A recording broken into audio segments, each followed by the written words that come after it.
Actions don't speak louder than words. There's a phrase in our culture. The phrase is actions speak louder than words. What I want to suggest to you is that actually actions and words need each other.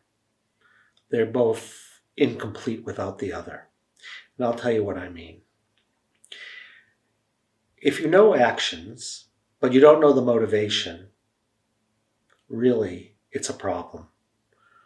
But if you know the motivation, but the action is still problematic, it's still a problem. So on some level, we need to know both. Now let's take a simple example.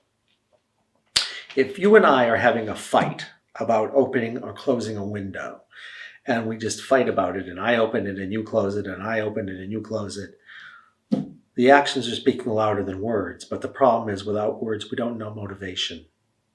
So to take a simple example, which is, I think, in the book Getting to Yes, although I haven't read it for a while, if I'm opening the window because I like fresh air, and you're closing the window because you're cold, if I could tell you why I was opening the window and you could tell me why you were closing the window, we both might be able to get what we need.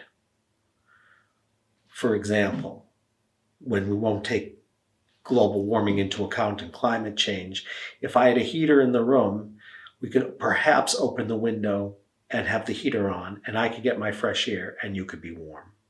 And both of us could get what we need if we understood motivation. So what I want to say to you is behavior and motivation on the simplest level need each other. They're like yin and yang, and you can't understand one without the other. So they're in some sort of like a reciprocal relationship. So what I would say is the problem with actions often is they come down to positions, and what doesn't get taken into account is what's underneath it.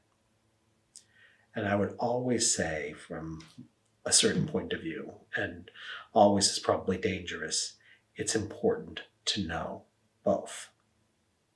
So the next time you get into an argument with someone, don't just focus on your position, focus on the motivation too, and see how it goes, and I'd love to hear. Thank you for listening.